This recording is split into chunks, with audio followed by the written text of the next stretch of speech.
ಸಹಕಾರದಿಂದ, ನನ್ನ ಎಲ್ಲ ಹಿರಿಯ ಮುಖಂಡರ ಸಹಕಾರದಿಂದ, ಮಾಧ್ಯಮ ಮಿತ್ರರ ಸಹಕಾರದಿಂದ ಇವತ್ತು ನಾನು 2 ಪ್ರಮುಖ ಕಾರಣಗಳಿಗೆ ಶ್ರೀನಿವಾಸಪುರಕ್ಕೆ ಬಂದಿದ್ದೀನಿ.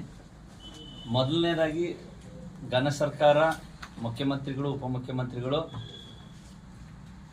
ಎಲ್ಲದಕ್ಕೂ ಹೆಚ್ಚಾಗಿ ನನ್ನ ತಂದೆ ಸಮರಾದ ಶ್ರೀ ಮಲ್ಲಿಕಾರ್ಜುನ್ ಖರ್ಗೆ ಸಾಹೇಬರು ACC ಅಧ್ಯಕ್ಷರು, ನನ್ನ ಅಣ್ಣ ಶ್ರೀ ಪ್ರಿಯಾಂಕ್ ಖರ್ಗೆ ಅವರು ನನ್ನನ್ನು ಈ ಜವಾಬ್ದಾರಿಯುತ ಸ್ಥಾನಕ್ಕೆ, ಅದು Karnataka state mango development corporation and marketing limited ಅಂದರೆ ಮಾವು ಅಭಿವೃದ್ಧಿ ಮಂಡಳಿಗೆ ಅಧ್ಯಕ್ಷನಾಗಿ ನೇಮಕ ಮಾಡಿ ಮೊದಲನೇ ಸಲ ಶ್ರೀನಿವಾಸಪುರಕ್ಕೆ ಬರ್ತಾ ಇದ್ದೀನಿ. ಶ್ರೀನಿವಾಸಪುರ ವಿಶೇಷ ನಿಮ್ಗೆ ಗೊತ್ತಿದೆ, ಈಗ world famous mangoes are grown here, ಅಂದರೆ ಇಡೀ ವಿಶ್ವಕ್ಕೆ ಒಂದು ಪ್ರಸಿದ್ಧವಾಗಿರೋ ಊರು. ಮ್ಯಾಂಗೋ ಕ್ವಾಲಿಟಿಯಲ್ಲಿರ್ಬೋದು, ಮ್ಯಾಂಗೋ ಗ್ರೋಯಿಂಗ್ ಏರಿಯಾ ಅಂದರೆ ಪ್ರದೇಶ area wise highest mango growers ಇರೋವಂಥ ಮ್ಯಾಂಗೋ ಕೃಷಿ ಮೇಲೆ ಅವಲಂಬಿತವಾಗಿರೋಂಥ ಜಾಗ ಇದು. ಅದು ಒಂದು ಕಾರಣ, ಅದನ್ನ ನಾನು ಲೇಟಾಗಿ ಬ್ರೀಫ್ ಮಾಡ್ತೀನಿ. ಬಟ್ ಪಕ್ಷದ ವತಿಯಿಂದ ನಾನು ಜನರಲ್ ಸೆಕ್ರೆಟರಿನೂ ಆಗಿದ್ದೀನಿ, KPC ಜನರಲ್ ಸೆಕ್ರೆಟರಿ ಆಗಿ ಕೆಲಸ ಮಾಡ್ತಿದ್ದೀನಿ. ಶ್ರೀನಿವಾಸಪುರಕ್ಕೆ ಇನ್ಚಾರ್ಜ್ ಆಗಿ, ಅಬ್ಸರ್ವರ್ ಆಗಿ ಇನ್ಚಾರ್ಜ್ ಆಗಿ ಮುಂಬರುವ ಆಗ್ನೇಯ ಕ್ಷೇತ್ರ, ಸಂಜಯ್ ಸರ್ ಹೇಳಿದಾಗೆ ಮುಂಬರುವ ಆಗ್ನೇಯ ಕ್ಷೇತ್ರ ಅಂದರೆ ಸೌತ್ ಈಸ್ಟ್ ಗ್ರ್ಯಾಜುಯೇಟ್ ಕಾನ್ಸ್ಟಿಟ್ಯೂನ್ಸಿಗೆ ಪಕ್ಷದ ವತಿಯಿಂದ ಉಮೇದುವಾರನ್ನ ಮುಂಚೆನೇ ಆಯ್ಕೆ ಮಾಡಿ ನಾವು ಈ ಸಲ ಗೆಲ್ಸ್ಕೊಂಡು ಬರಬೇಕು ಅನ್ನೋ ಒಂದು ಉದ್ದೇಶದಿಂದ ಪಕ್ಷದ ಆದೇಶದ ಮೇರೆಗೆ, ನಮ್ಮ ಅಧ್ಯಕ್ಷರು ಶ್ರೀಮಾನ್ DK ಶಿವಕುಮಾರ್ ಅವರ ಆದೇಶದ ಮೇರೆಗೆ ಇವತ್ತು ಬಂದು ನಾನು ತಮ್ಮೆಲ್ಲರ ಮುಖಾಂತರ ಇಡೀ ನಮ್ಮ ಆಗ್ನೇಯ ಕ್ಷೇತ್ರ ಏನಿದೆ ಅಂದರೆ 5 ಜಿಲ್ಲೆ, ಕೋಲಾರ, ಚಿಕ್ಕಬಳ್ಳಾಪುರ, ಚಿತ್ರದುರ್ಗ, ತುಮಕೂರು, ದಾವಣಗೆರೆ ಅಂದರೆ ಚನ್ನಗಿರಿ ಮತ್ತು ಹೊನ್ನಾಳಿ 2 ಕ್ಷೇತ್ರ ಹೊರತುಪಡಿಸಿ ನಮ್ಮದು ತುಂಬ ದೊಡ್ಡ ಕ್ಷೇತ್ರ. ವಿಶೇಷ ಏನು ಅಂತಂದರೆ ಸ್ಪೆಷಲಿ ಕೋಲಾರ ಮತ್ತು ಚಿಕ್ಕಬಳ್ಳಾಪುರ ಹೈಯೆಸ್ಟ್ ಗ್ರ್ಯಾಜುಯೇಟ್ಸ್ ಇರೋವಂಥ ಜಿಲ್ಲೆಗಳು. ಈ ಜಿಲ್ಲೆ ಇಡೀ ಲೋಕಸಭೆ 2 ಜಿಲ್ಲೆ. ನಂದು ಒಂದು ಸಣ್ಣ ರಿಕ್ವೆಸ್ಟ್ ಏನಂದರೆ, ದಯವಿಟ್ಟು ಗ್ರ್ಯಾಜುಯೇಟ್ಸು ಹೆಚ್ಚು ರಿಜಿಸ್ಟ್ರೇಷನ್ ಪ್ರಾಸೆಸ್ಸಲ್ಲಿ ಭಾಗಿ ಮಾಡಿ, ರಿಜಿಸ್ಟ್ರೇಷನ್ ಮಾಡಿಸಿ. ಈಗ 10ನೇ ತಾರೀಕು ತನಕ ಟೈಮ್ ಎಕ್ಸ್ಟೆಂಡ್ ಮಾಡಿದ್ದಾರೆ, ಆದರೆ ಮುಂದೆ ಇನ್ನೂ ಎಕ್ಸ್ಟೆಂಡ್ ಮಾಡೋವಂಥ ಚಾನ್ಸಸ್ಸು ಇದೆ. ಆದರೆ ಅದನ್ನ ಯಾವುದೂ ತಡ ಮಾಡದೆ ದಯವಿಟ್ಟು ಎಲ್ಲ ಗ್ರ್ಯಾಜುಯೇಟ್ಸ್, ಎಲ್ಲ ಎಲಿಜಿಬಲ್ ಗ್ರ್ಯಾಜುಯೇಟ್ಸು, ನಾನು ಹಿಂದೆ ಒಂದು ಇನ್ಫಾರ್ಮಲಿ ಬಂದಿದ್ದೆ ಒಂದು ವಾರದಿಂದ ನಮ್ಮ ಸಾಹೇಬ್ರನ್ನ ಭೇಟಿ ಮಾಡೋಕ್ಕೆ. ಆವಾಗ ಅಣ್ಣ ನನಗೆ ತಹಶೀಲ್ದಾರ್ ಅವ್ರ ಹತ್ರ ಭೇಟಿ ಮಾಡಿಸಿದ್ರು, ನನಗೆ ಹಳೆ ಸ್ನೇಹಿತರನ್ನೇ. ಅವರು ಕ್ಲಿಯರಾಗಿ ಒಂದೇ ಮೆಸೇಜು, ಸರ್ ಎಷ್ಟು 1000 ಅಪ್ಲಿಕೇಶನ್ಸ್ ಅವ್ರು ಬರಲಿ, ನಾನು ಖುದ್ದಾಗಿ ಆನ್ ಪ್ರಯಾರಿಟಿ ನಾನು ರಿಜಿಸ್ಟ್ರೇಷನ್ಸ್ ಮಾಡ್ತೀನಿ, ಓಕೆ, ನಾನು ಇನ್ಕ್ಲೂಡ್ ಮಾಡ್ತೀನಿ, ಬಟ್ ಜೆನ್ಯೂನ್ ಆಗಿರಲಿ ಅಂತ. ಪ್ರಾಸೆಸ್ ಭಾಳ ಸಿಂಪಲ್ ಆಗಿದೆ. ಅಪ್ಲಿಕೇಶನ್ ಇದೆ, ಅವರು ಆಧಾರ್ ಕಾರ್ಡು, ಅವರು ಗ್ರ್ಯಾಜುಯೇಟ್ ಸರ್ಟಿಫಿಕೇಟು, ಅದ್ರದ್ದು ಫಿಲಪ್ ಮಾಡಿ ಫೋಟೋ ಹಾಕಿ ಸಿಗ್ನೇಚರ್ ಮಾಡಿ ಕೊಟ್ಟರೆ ಆಟೋಮೆಟಿಕ್ಲಿ ವೋಟರ್ ಲಿಸ್ಟಲ್ಲಿ ಬಂದ್ಬಿಡುತ್ತೆ. ದಯವಿಟ್ಟು ಎಲ್ಲ ಗ್ರ್ಯಾಜುಯೇಟ್ಸ್ಗೆ ತಮ್ಮ ಮುಖಾಂತರ ರಿಕ್ವೆಸ್ಟ್ ಮಾಡೋದೇನೆಂದರೆ, ಹೆಚ್ಚು ವೋಟರ್ಸ್ ಲಿಸ್ಟ್ನಲ್ಲಿ ಸೇರ್ಬೇಕು, ನಾವು ರಿಜಿಸ್ಟ್ರೇಷನ್ಸ್ ಆಗಬೇಕು. Graduates should create more awareness actually. ಯಾಕಂದರೆ ಇದು ಒಂದೇ ಅಲ್ಲ, ಈಗ ನೆಕ್ಸ್ಟ್ ನಮಗೆ ಪಂಚಾಯತಿ ಎಲೆಕ್ಷನ್ಸ್ ಬಾಕಿ ಇದೆ, ಜಿಲ್ಲಾ panchayat elections, taluk panchayat elections, I think ಗ್ರಾಮ ಪಂಚಾಯತಿದು ಮುಗಿತಾ ಇನ್ನೇನು ಆಲ್ಮೋಸ್ಟ್ ಮುಗಿತಾ ಬಂದಿದೆ. ಅದು ಮುಗಿತಾ ಇದ್ದಂಗೆ ಇನ್ನೊಂದು 1-1.5 ವರ್ಷ ಅಸೆಂಬ್ಲಿ ಎಲೆಕ್ಷನ್ಸ್ ಬರುತ್ತೆ. ಸೊ ಹಾಗಾಗಿ ದಯವಿಟ್ಟು ತಮ್ಮ ಮುಖಾಂತರ ತಮಗೂ ರಿಕ್ವೆಸ್ಟ್ ಏನಂದರೆ, ಹೆಚ್ಚು ಪ್ರಚಾರ ಮಾಡಿ, ಹೆಚ್ಚು ರಿಜಿಸ್ಟ್ರೇಷನ್ಸ್ ಆಗಿ, ಅಟ್ಲೀಸ್ಟ್ ಎವ್ರಿ ಗ್ರ್ಯಾಜುಯೇಟ್ ವೆದರ್ ಈ staying in Srinivaspur, Bangalore or outside, ಅವತ್ತು ಒಂದು ದಿನ ಬಂದು ಆ ಪ್ರಾಸೆಸ್ಸಲ್ಲಿ, ಆ ಡೆಮಾಕ್ರಾಟಿಕ್ ಪ್ರಾಸೆಸ್ಸಲ್ಲಿ ಪಾಲ್ಗೊಂಡು, ಮೀನ್ಸ್ ರಿಸಲ್ಟ್ ಒಳ್ಳೇದು ಬರಬೇಕು, ಒಳ್ಳೆ ಅಭ್ಯರ್ಥಿ ಬರಬೇಕು, ಒಳ್ಳೆ ಚಿಂತನೆಗಳಿರುವಂಥವ್ರು ಬರಬೇಕು. ಯಾಕಂದರೆ ಇದು ಯೂಶಲಿ ಅಪ್ಪರ್ ಹೌಸ್, ಅದು ಚಿಂತಕರ ಚಾವಣಿ ಅಂತಲೇ ಹೇಳ್ತಾರೆ. ಅಂದರೆ ಡಿಫ್ರೆಂಟ್ ಸೆಕ್ಟರ್ಸ್, ನೀವು ಲೋಕಲ್ ಬಾಡೀಸಿಂದ ಬರ್ತಾರೆ, MLA ಟು ಅಂದರೆ MLC ಎಲೆಕ್ಷನ್ಸ್ ಬರ್ತಾರೆ, upper house to lower elect ಆಗ್ತಾರೆ, ಗ್ರಾಜುಯೇಟ್ ಕಾನ್ಸ್ಟಿಟ್ಯೂನ್ಸಿ ಇದು, ಮತ್ತು ಟೀಚರ್ಸ್ ಕಾನ್ಸ್ಟಿಟ್ಯೂನ್ಸಿಯಲ್ಲಿ ಬಂದಿದ್ದಾರೆ. ಸೊ ಹಾಗಾಗಿ ನಾವು ಜಾಸ್ತಿ ಜನ ರಿಜಿಸ್ಟ್ರೇಷನ್ ಇದ್ದು ಅದರಲ್ಲಿ ಭಾಗಿಗೊಂಡು ಒಳ್ಳೆ ಅಭ್ಯರ್ಥಿ ಬಂದರೆ ನಾವು ಅವ್ರನ್ನ ಅಪ್ರೋಚ್ ಮಾಡ್ಬೋದು ನಾಳೆ. ಸೊ ಹಾಗಾಗಿ ಇದೇ ಮೂಲ ಉದ್ದೇಶ ಇವತ್ತಿಂದು ಪಕ್ಷದ ವತಿಯಿಂದ as a general secretary incharge.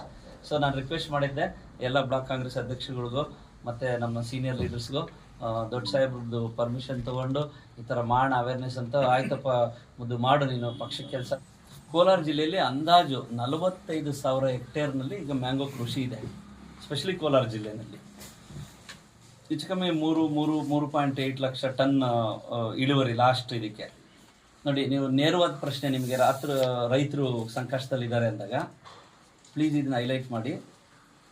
ಹೋದ ವರ್ಷ ರೈತರ ಸಂಕಷ್ಟ ಆದಾಗ ಓನ್ಲಿ ಅಂದರೆ ಕರ್ನಾಟಕ ಘನ ಸರ್ಕಾರನೇ 40,49,00,000 ಚಿಲ್ಲರೆ ಮಿನಿಮಮ್ ಸಪೋರ್ಟ್ಸ್ ಪ್ರೈಸ್ ಅಂತ ಏನು ಹೇಳ್ತೀವಿ MSPಯಲ್ಲಿ PDPS ಸ್ಕೀಮಲ್ಲಿ ಪ್ರೈಸ್ ಡಿಫಿಷಿಯನ್ಸಿ ಪೇಮೆಂಟ್ ಸ್ಕೀಮಲ್ಲಿ PDPS ಅಲ್ಲಿ ಬರೀ ಕೋಲಾರ ಮತ್ತು ಚಿಕ್ಕಬಳ್ಳಾಪುರ ಜಿಲ್ಲೆಗೆ 40,45,00,000 ದುಡ್ಡು ಕೊಟ್ಟಿದ್ದೀವಿ.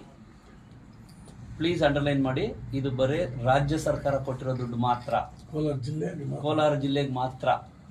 ಆ್ಯಕ್ಚುಲಿ ನಮಗೆ ದುಡ್ಡು ಬೇಕಾಗಿದ್ದು 41 ಕೋಟಿ ಚಿಲ್ಲರೆ ಎಲಿಜಿಬಲ್ ಇದ್ದಿದ್ದು ರೈತರು. ಈಗ ನಾವು ಇನ್ನೂ 1 ಕೋಟಿ ಹೆಚ್ಚು ಕಮ್ಮಿ 95 ಲಕ್ಷ 1 ಕೋಟಿ ತನಕ ಕೇಳ್ಕೊಂಡಿದ್ದೀವಿ. ಈಗ ಯಾಕೆ ಅಂದರೆ ಅದನ್ನು ಕೆಲವೊಂದು ರೈತರು ಈ technical deficiency direct beneficiary transfer ಆದ್ರಿಂದ ಮಿಸ್ ಆಗಿದ್ರು. ಅದನ್ನ ಡಿಸ್ಟ್ರಿಕ್ಟ್ ಲೆವೆಲ್ ಕಮಿಟಿ ಮೀಟ್ ಮಾಡಿ, ನಾನೊಂದು 15 ದಿವಸದಿಂದ DC ಮೀಟ್ ಮಾಡಿದೆ, ರವಿ ಅಣ್ಣನವ್ರನ್ನ ಮೀಟ್ ಮಾಡಿ, ನನಗೆ ಭಾಳ ಹತ್ತಿರದ ಸಂಬಂಧಿನ ಅಣ್ಣ.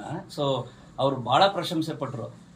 ಇಡೀ ಇಂಡಿಯಾದಲ್ಲೇ ಒಂದು ರಾಜ್ಯದಲ್ಲಿ ಒಂದು ಜಿಲ್ಲೆಯಲ್ಲಿ ರೈತರಿಗೆ ಓನ್ಲಿ ಸರ್ಕಾರ, ಅದು ಕರ್ನಾಟಕ ಸರ್ಕಾರ, ನಮ್ಮ ಕಾಂಗ್ರೆಸ್ ಸರ್ಕಾರ 40,45,00,000 ಡಿಸ್ಪರ್ಸ್ ಮಾಡಿಬಿಟ್ಟಿದ್ದೀವಿ.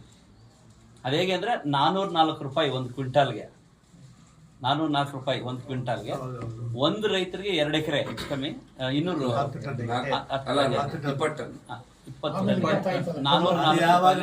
ಆಕ್ಚುಲಿ 404 ರೂಪಾಯಿನಲ್ಲಿ 202 ರೂಪಾಯಿ ಸೆಂಟ್ರಲ್ ಗೌರ್ಮೆಂಟ್ ಕೊಡ್ಬೇಕು ನಮ್ಗೆ. ಇದುವರೆಗೂ ಸೆಂಟ್ರಲ್ ಗೌರ್ಮೆಂಟ್ ಕೊಟ್ಟಿಲ್ಲ. ನಾವು ಅದನ್ನ ಕ್ಲೈಮ್ ಮಾಡ್ತೀವಿ, ಬಟ್ ಆದ್ರೆ 50% ಕೊಡ್ಬೇಕು, ಇನ್ನೂ ಕೊಟ್ಟಿಲ್ಲ. ಮೀಡಿಯಾದಲ್ಲಿ ಬಂದ್ಬಿಡುತ್ತೆ, ದೇವೇಗೌಡರು ಬರ್ದಿದ್ರು, ಸನ್ಮಾನ್ಯ ದೇವೇಗೌಡರು ಬರ್ದಿದ್ರು, ಅದು ಬರುತ್ತೆ ಅಂತ. ಅದಕ್ಕೆ ಮುಂದಕ್ಕೆ ಪ್ರಾಸ್ಪೆಕ್ಟಿವ್. ಈ ಕೊಟ್ಟಿರೋ ದುಡ್ಡು 40,49,00,000 ಬರೀ ಗೌರ್ಮೆಂಟ್ ಕೊಟ್ಟಿದ್ದು, ಕರ್ನಾಟಕ ಸರ್ಕಾರ ಕೊಟ್ಟಿದ್ದು, ಸಿದ್ದರಾಮಯ್ಯನವ್ರ ಸರ್ಕಾರ ಕೊಟ್ಟಿದ್ದು. ಈಗಾಗಲೇ ಅದರಲ್ಲಿ ಸರಿಸುಮಾರು ನೆನ್ನೆನೂ ಸ್ವಲ್ಪ ದುಡ್ಡು ಕೊಟ್ಟಿದ್ದೀವಿ. ಇನ್ಫ್ಯಾಕ್ಟ್ ಹೇಳ್ಬೇಕಂದ್ರೆ ಇಡೀ 3 ಜಿಲ್ಲೆನಲ್ಲಿ ಬರೀ ಇನ್ನೊಂದು 613 ಬೆನಿಫಿಷರೀಸ್ ಅಷ್ಟೇ ಬಾಕಿ ಇದ್ದಾರೆ. ಪ್ರತಿಯೊಬ್ಬ ರೈತರಿಗೂ ಕೊಟ್ಟಿದ್ದೀವಿ. ಅಂದರೆ ಯಾರ್ಯಾರು ನೋಂದಣಿ ಮಾಡ್ಕೊಂಡಿದ್ದಾರೆ. ಈಗ ಫಾರ್ ಎಕ್ಸಾಂಪಲ್ ನಮಗೆ May 25 ಇಂದ June 24 ತನಕ ಟೈಮ್ ಇರುತ್ತೆ. ಅಂದರೆ ಆ ಟೈಮ್ನಲ್ಲಿ ಬೆಳೆನ ಮಾರ್ಕೆಟಿಗೆ ತಂದು ಅದನ್ನು ಮಾರಿ ರಿಜಿಸ್ಟರ್ ಆಗಿ ಅದರ ರೆಕಾರ್ಡ್ಸ್ ಇರ್ತಾವಲ್ಲ ಸರ್, ಅದನ್ನು ಯಾರು ಪ್ರೊಡ್ಯೂಸ್ ಮಾಡಿದ್ದಾರೆ ಅವ್ರಿಗೆಲ್ರಿಗೂ ಕೊಟ್ಟಿದ್ದೀವಿ. ಇನ್ನು ಸ್ವಲ್ಪ ಮಿಕ್ಕಿರೋರಿಗೆ ಹೆಚ್ಚು ಕಮ್ಮಿ 1 ಕೋಟಿ 2 ಕೋಟಿ ಅಷ್ಟು ಮತ್ತೆ ಕೇಳ್ಕೊಂಡಿದ್ದೀವಿ. ಯಾಕಂದರೆ ಆ ಮಿಕ್ಕಿರೋರ್ಗೂ ಸಹ ಸ್ಟ್ರೆಸ್ ಆಗಬಾರ್ದು ಅಂತ.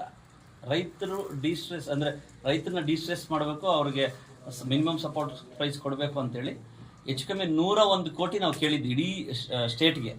ಅದರಲ್ಲಿ ಹೈಯೆಸ್ಟ್ ಬೆನಿಫಿಷರೀಸ್ ನಾವು Kolar, Chikkaballapur and some parts of Ramanagara ಇದು ಕೊಟ್ಟಿದ್ದೀವಿ. ಇದು ಭಾಳ ಇಂಪಾರ್ಟೆಂಟು. ಭಾಳ ಜನಕ್ಕೆ ಗೊತ್ತಿಲ್ಲ ಇದು. ಸೆಂಟ್ರಲ್ ಗೌರ್ಮೆಂಟ್ ಕೊಡ್ತಾರೆ, ಮೋದಿ ಅವರು ದುಡ್ಡು ಹಾಕ್ಬಿಡ್ತಾರೆ, ಅಕೌಂಟ್ಗೆ ಹಾಕ್ಬಿಡ್ತಾರೆ, 15 ಲಕ್ಷ ಹಾಕ್ಬಿಡ್ತಾರೆ, ಇವೆಲ್ಲ ಸುಳ್ಳು.